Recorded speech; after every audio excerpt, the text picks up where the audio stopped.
Cara, pra gente começar aqui de um tema que tá quente pra cacete aí no planeta Terra. Caraca. Porra, meu irmão, uma guerra entre Israel e Irã parece um tema Eu pensei que quente. você fosse falar do Oruan. Eu falei, cacete, não sabia que a Terra inteira tava sabendo. Não, daqui a pouco a gente vai por uma, calma. Primeiro, cara, queria falar contigo aqui eu troquei uma ideia aqui no início da semana com o Daniel Lopes e tal, pra falar sobre o que tava acontecendo lá. Ele tem sempre uma perspectiva, assim, um pouco mais, não vou dizer subversiva, mas uma perspectiva diferente do que sai nas manchetes e tudo mais, né?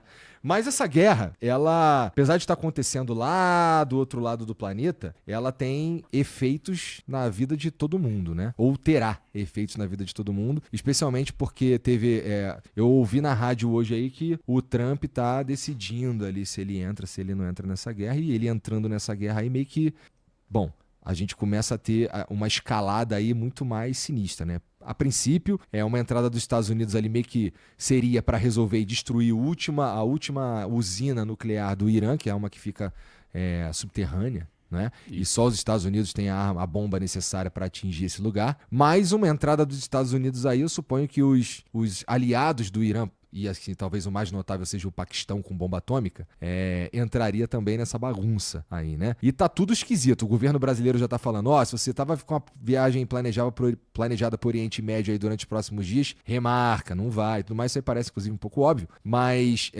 como é que tu enxerga isso que tá acontecendo, cara? Eu tive em Israel em janeiro desse ano, né? Justamente no momento da fase de negociação dos reféns, né? Da troca dos reféns ali da faixa de Gaza. E inclusive a gente viu, né? O pessoal voltando, né? E tive há 2 anos, né? Em Israel também. Essa viagem mais recente teve mais essa perspectiva da negociação e da guerra com o Hamas. Mas a anterior deu para ter uma visão geral em relação ao histórico de conflitos, né? Do Estado de Israel com países vizinhos, e hoje acho que o único que mantém a hostilidade maior, né, que é de fato um país, né, e não, o Hamas não é um país, né, o Hezbollah não é um país, mas o único país que mantém essa hostilidade em relação ao Estado de Israel é o Irã, né? Porque o Irã mantém essa guerra com Israel lá por procuração, de certa forma, né, que eles financiam esses grupos, não é isso? Isso, exato.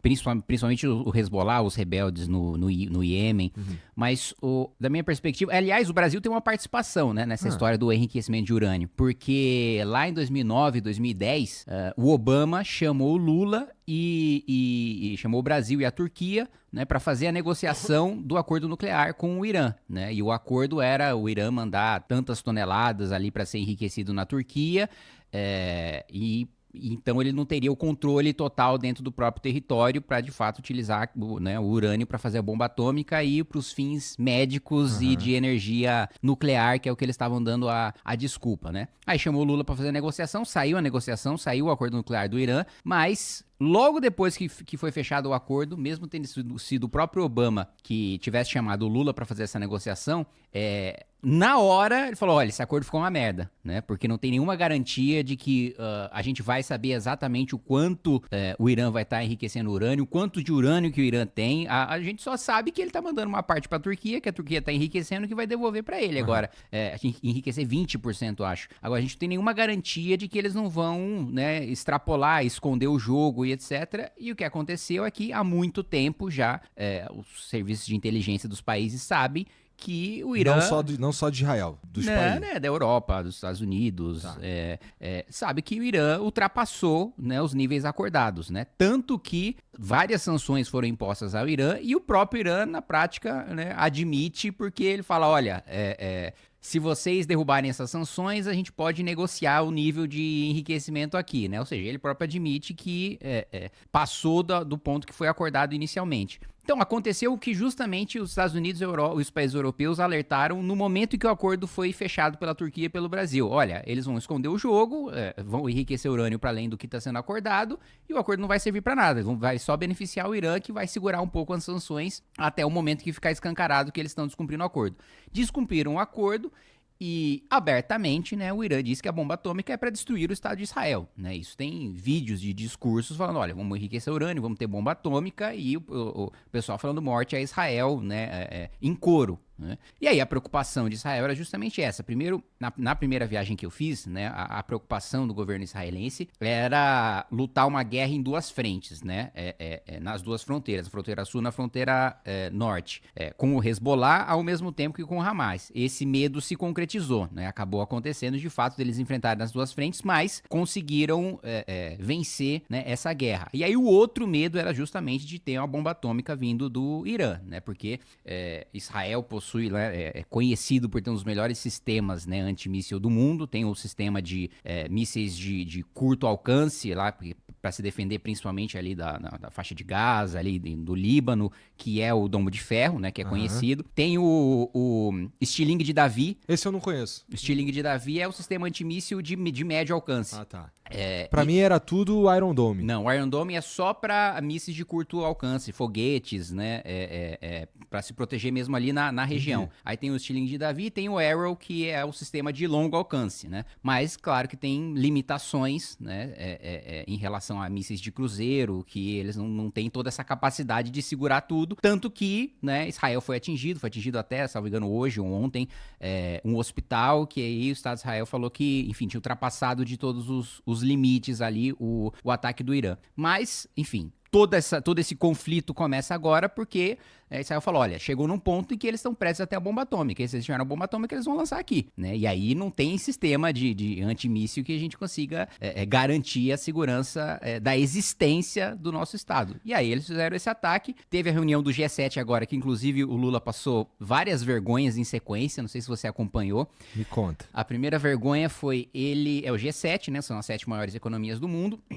O Lula, o Brasil não está entre as 7 maiores economias do mundo, mas o Lula participou, falou, e a primeira coisa que ele falou é que o G7 não deveria existir. Então, velho, ele já é de um país que não faz parte do G7, ele foi lá falar, teve a oportunidade de falar, falou no sentido contrário do que os países europeus, do que os Estados Unidos, do que o Canadá se posicionaram, né, de falar, olha, o responsável pela tensão no Oriente Médio não é Israel, é o Irã que ultrapassou, que descumpriu o acordo, é o Irã que financia movimentos terroristas, o Estado de Israel, até acho que foi o primeiro-ministro da Alemanha que falou, na verdade está fazendo um serviço sujo para proteger inclusive nós aqui da Europa, porque o Irã é uma ameaça pra gente também. Mas não é verdade que Israel avança além do próprio território para colonizar lugares, especialmente no norte? Não, porque, vamos lá, o território, quando foi criado, né, foi recriado, né, o Estado de Israel ali na Convenção da ONU, que inclusive foi presidida por um brasileiro, lá Oswaldo Aranha,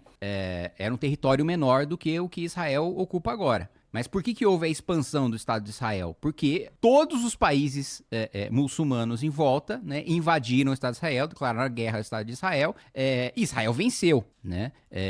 Venceu, e aí nessa vitória ele tomou parte ali de Jerusalém, que antes, pela Convenção da ONU, lá era para ser um território internacional. Essa é aquela guerra do final dos anos 60? E aí eu acho que é a Guerra dos 6 Dias, salvo engano. Tá. Se eu não estiver falando besteira, acho que é a Guerra dos 6 Dias. Tá. E aí, o Estado, inclusive, por exemplo, o território de Gaza, né? Israel ocupou Gaza, né? Porque é um território do Egito, ocupou Gaza e desocupou unilateralmente, sem fazer nenhum acordo, só como um sinal de boa-fé. Você fala, olha, nós nunca quisemos Gaza, nós nunca quisemos esse território, e inclusive tiraram os judeus à força para não sobrar ninguém lá mesmo, e deixaram inclusive as instalações de agricultura, de energia, de infraestrutura, de saneamento básico, que depois a estrutura de saneamento básico de Gaza, o Hamas usou para fazer míssil. Eu ouvi essa história. Então, eles desocuparam unilateralmente, o Egito não quis de volta, né, e o Hamas toma o poder ali na faixa de Gaza. Mas Israel não teve a intenção de expandir o seu território ou de dominar outros territórios. Ele foi atacado em 2 guerras, nessas 2 guerras reagiu, e quando a gente estava falando sobre o Iron Dome, o custo de você lançar um foguete da faixa de Gaza, no Estado de Israel é de $100. O custo para interceptar esse foguete de $100 é $5.000. Então, assim, a ocupação pós-guerra foi justamente uma maneira deles se defenderem, porque senão era economicamente inviável se manter com aquele estado de ataque com todos os países ao redor atacando o Estado de Israel. Então, e outro ponto, né? Israel não avançou sobre nenhum território iraniano. Não existe a desculpa, a guerra ali, e por isso que é tão... é mais complexo do que outros conflitos. Porque, por exemplo, um conflito extremamente complexo é da Rússia contra a Ucrânia. Mas ali ainda existe uma disputa, entre aspas, racional. Porque, tem um território que eu quero, né? E se eu conseguir esse território, né, a Rússia, tô invadindo, é claro que a Rússia... Na minha visão, tá errado, tá invadindo um país soberano e mas aquele país tava querendo se tornar membro da OTAN. O país é soberano para querer fazer parte de alianças militares, diplomáticas e comerciais que ele quiser, né? Mas enfim, mas existe um território que a Rússia fala, se eu tiver esse território, acaba a guerra. Né? Se eu anexar essa parte do território ucraniano, acaba a guerra. Ou seja, tem um interesse territorial ali, né? O Irã com Israel, não é que eles querem alguma coisa de Israel. Né?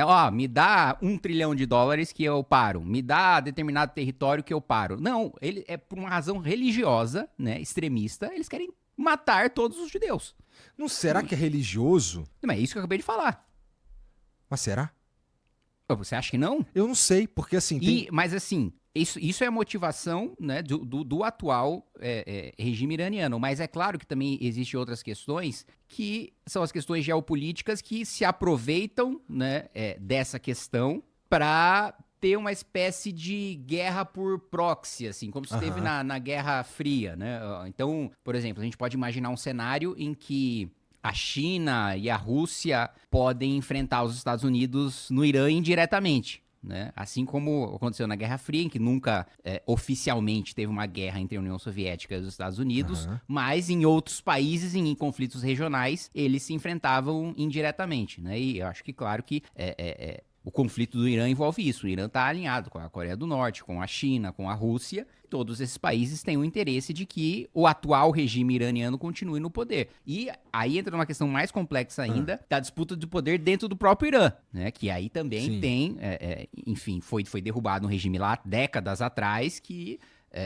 existe uma parcela da população que quer que o regime que foi derrubado volte e que caia o regime atual. E que não é do interesse nem da Rússia, nem da China, nem da Coreia do Norte, de que o regime atual caia, porque o regime atual é aliado, né, desse... E o outro é aliado dos americanos. E o outro é aliado dos americanos e dos países europeus, né? Entendi. É porque, assim, o Israel, assim, a informação que eles tinham de que os caras estavam enriquecendo urânio por volta de 80 e tantos % já, não é? Sim.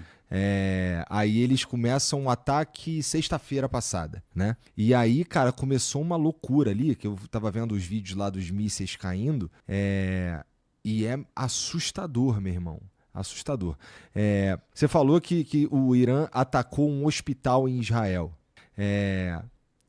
Israel, ao atacar o Irã, os principais alvos dele de Israel era o quê? Era as usinas nucleares? Eram alvos militares, né? Líderes militares e instalações militares do Irã, infraestrutura militar também, e os cientistas também que faziam parte do programa nuclear, e as estruturas também que estavam sendo utilizadas para enriquecer urânio. Mas como você bem disse, né?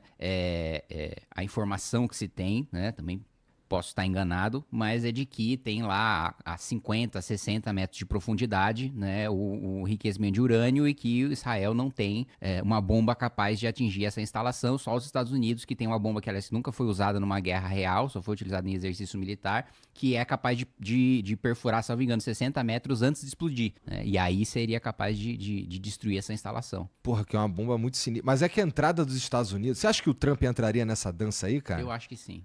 Ele tem um interesse ali naquela região ali, um interesse muito, que não tem nada a ver com religião, por exemplo. Não tem. Mas o ponto é que, esquecendo os atores externos, né, o conflito ali, do ponto de vista pragmático, é insolúvel. Porque é uma questão de eu quero te destruir, não quero nada de você. Quero que você deixe de existir, entendeu?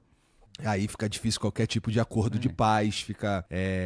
E nesse sentido, é isso também que dificulta, por exemplo, a criação do Estado palestino, cara? Cara, e o Estado palestino é outra questão que envolve... Eu tive a oportunidade, nessa primeira missão que fiz a Israel, a conversar com um advogado que ficou 20 anos trabalhando em termos de negociação para a criação do Estado palestino, né? Aham.